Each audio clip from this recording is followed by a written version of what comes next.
କହିଲେ କୂଳ କୁଟୁମ୍ବକୁ ଲାଜ, ନ କହିଲେ କୂଳ ଭାସି ଯାଉଛି। କହିବି ନାହିଁ, କହିଲେ ଘରେ ରହିବି ନାହିଁ। ଏଇ ଯେଉଁ ଢଗ, ଏଇ ଯେଉଁ ଢମାଳି, ଏଥିରେ ସତ୍ୟତା ଅଛି। ଆମେ ବେଳେ ବେଳେ ବାଧ୍ୟ ହୋଇ ଏମିତି ସତ୍ୟ କହିଥାଉ ଯାହା ବାଧେ। ସତ୍ୟଂ ବ୍ରିୟାତ୍, ପ୍ରିୟଂ ବ୍ରିୟାତ୍, ମା ବ୍ରୁୟାତ୍ ସତ୍ୟ ପ୍ରିୟମ୍। ନୀତିକାର କହିଲେ ସତ କହିବା ଉଚିତ, ପ୍ରିୟ କଥା କହିବା ଉଚିତ, କିନ୍ତୁ କହିବା ଉଚିତ ନୁହେଁ ଯେଉଁ ସତ୍ୟ କହିଲେ ଅପ୍ରିୟ ହେବା। ହେଲେ ଯେ ଶୁଭାକାଂକ୍ଷୀ ବାପା ମା ଶିକ୍ଷକ ବୈଦ ଏମାନେ ତ ସତ୍ୟ କହିବେ ନା। ଜ୍ୟୋତିଷ ଯଦି ମିଥ୍ୟା କହନ୍ତି, ମନ ନେଇ ହସି ହସି କିଛି ମିଛ କହନ୍ତି, ତାହେଲେ ଜାତକ ଦେଖାଇବାଟା ଭୁଲ ହବନି? ହଁ, ଭୁଲ ହବ।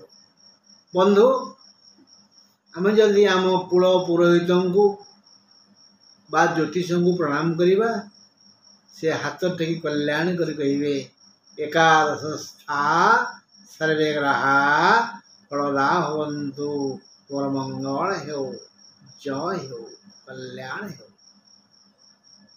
ନା ମିଛ କହିଲି? ହେଲେ ଅତୀତରେ ଆମେ ଆଲୋଚନା କରିଥିଲେ ଯେ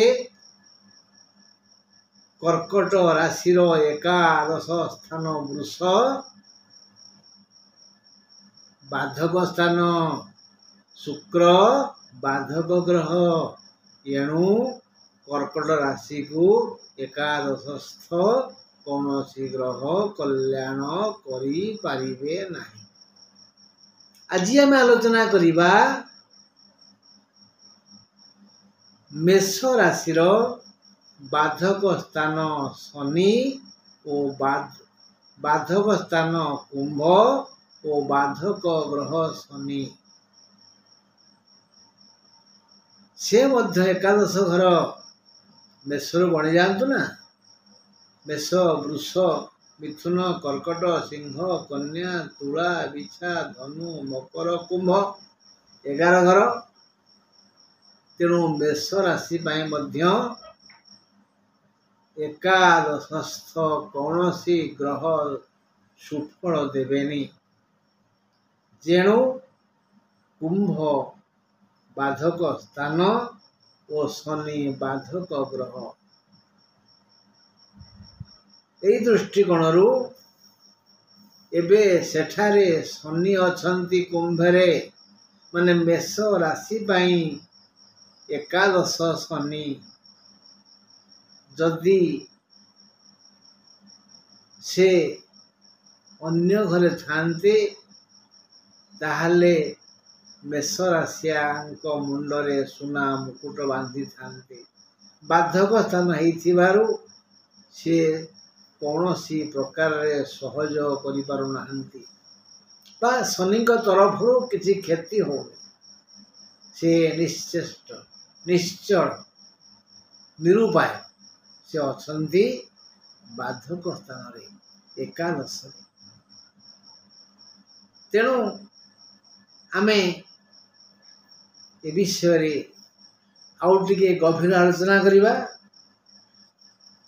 ମେଷ ରାଶିର ବାଧକ ସ୍ଥାନ କୁମ୍ଭ ଓ ବାଧକ ଗ୍ରହ ଶନି। ମେଷ ରାଶି ପାଇଁ କୁମ୍ଭ ରାଶି ସବୁ ଦିଗରୁ ଅଶୁଭ।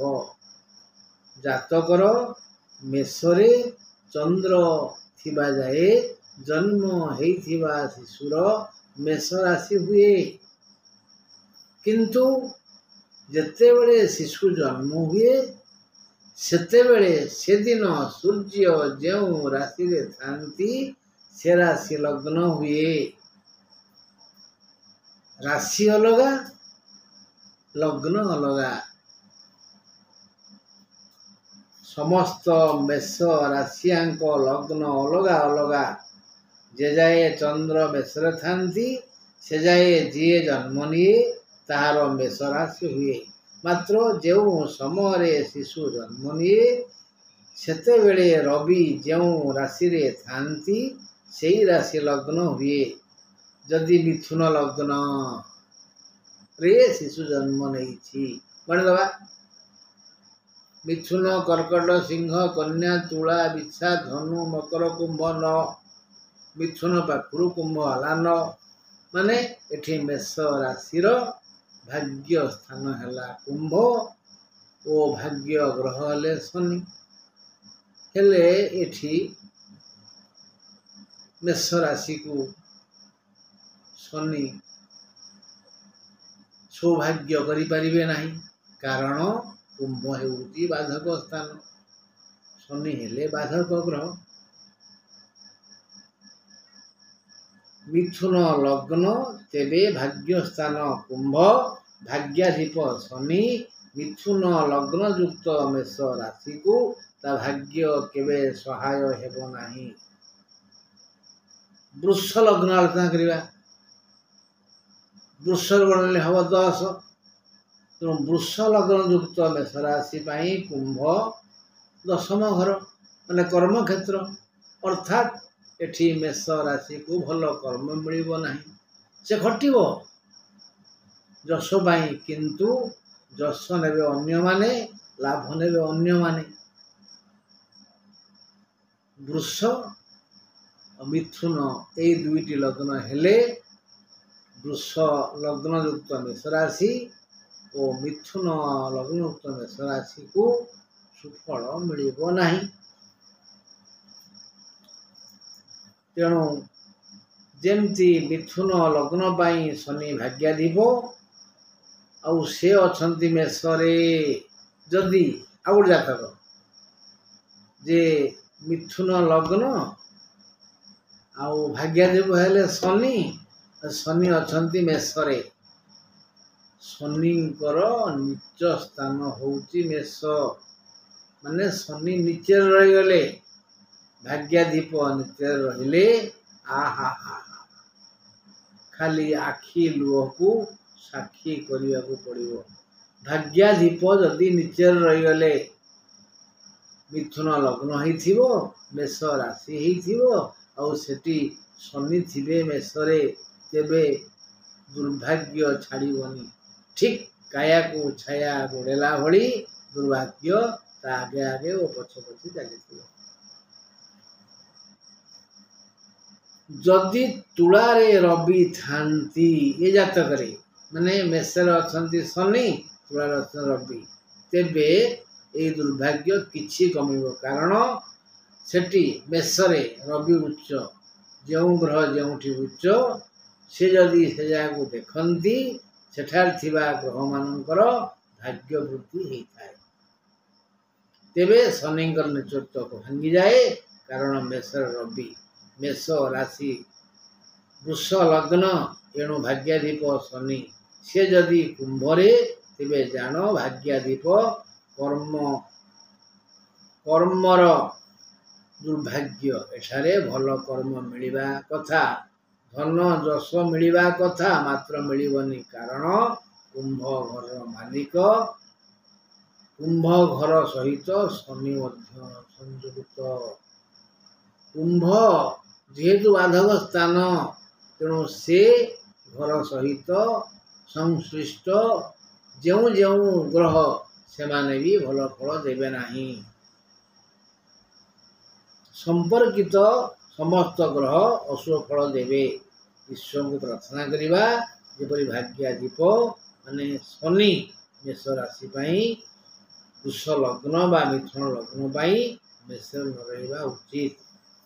कुंभ राशि और शनि ग्रह व्यतीत अन्य सबु राशि और ग्रह अवश्य शुभ फल देवे शनि देवेनी अन्य ग्रह मान देवे तेबे जो जो ग्रह जातक पाई जोग कारक ग्रह मंगल बृहस्पति जदि ये दिहे एकाठी कुंभ व्यतीत अन्य केउठी थांती तेबे जातक बहु धन रोजगार करी सुखी हेबो ଏଇ ଦୁଇ ଗ୍ରହଙ୍କ ଅନ୍ତର୍ଦଶାରେ ବହୁ ଶୁଭ ଫଳ ପ୍ରାପ୍ତ ହେବ।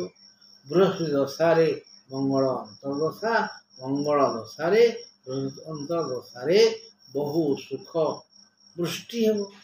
ତା ଛଡ଼ା ରବି ଓ ଚନ୍ଦ୍ର ଅନ୍ତର୍ଦଶାରେ ରବିଙ୍କ ଦଶା, ମଙ୍ଗଳ ଅନ୍ତର୍ଦଶା, ଚନ୍ଦ୍ରଙ୍କ ଦଶା, ମଙ୍ଗଳ ଅନ୍ତର୍ଦଶା ବା ଚନ୍ଦ୍ରଙ୍କ ଦଶା, ବୃହସ୍ପତି ଅନ୍ତର୍ଦଶା, ରବିଙ୍କ ଦଶା, ବୃହସ୍ପତି ଅନ୍ତର୍ଦଶା, ଏଇଭଳି ରବି, ଚନ୍ଦ୍ର, ବୃହସ୍ପତି ଓ ମଙ୍ଗଳଙ୍କର ଦଶା ଅନ୍ତର୍ଦଶାରେ ସେମାନଙ୍କୁ ସୁଖ ମିଳିବ।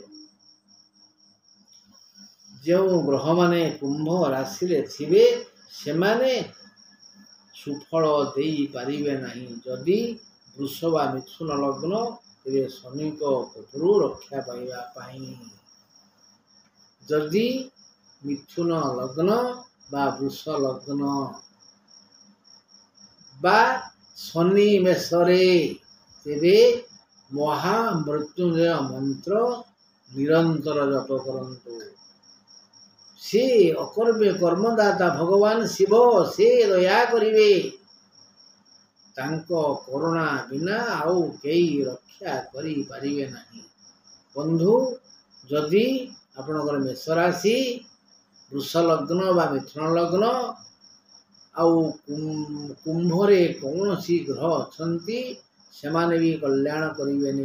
ମୁଖ୍ୟତଃ ବାଧକ ଗ୍ରହ ଶନି ଯଦି ନିଚରେ ଅଛନ୍ତି, ମେଷରେ ଅଛନ୍ତି, ତେବେ ସେ ମଧ୍ୟ କଲ୍ୟାଣ ନ କରି ଅଭିଶାପ ଦେବେ। ତେଣୁ ଏସବୁ କ୍ଷେତ୍ରରେ ନିରନ୍ତର ଭଗବାନ ଶିବଙ୍କୁ ସନ୍ତୁଷ୍ଟ କରନ୍ତୁ। ମହାମୃତ୍ୟୁଞ୍ଜୟ ମନ୍ତ୍ର ଜପ କରନ୍ତୁ। ସୁଯୋଗ ଅଛି, ସୁବିଧା ଅଛି, ତେବେ ଧଳା ଅରଖ ଫୁଲ ଅତି କମରେ 40ଟା ଫୁଲ ସଂଗ୍ରହ କରନ୍ତୁ ଓ ପ୍ରତିଦିନ ଶିବଙ୍କ ମୁଣ୍ଡରେ ଚଢ଼ାନ୍ତୁ ବା ଚଢ଼ାଇବାର ବ୍ୟବସ୍ଥା କରନ୍ତୁ। ଇଏ ପ୍ରଭୁ ରକ୍ଷା ପାଇଯିବେ। ଆପଣଙ୍କର ମଙ୍ଗଳ ହଉ। ମୁଁ ରହିଲି। ନମସ୍କାର।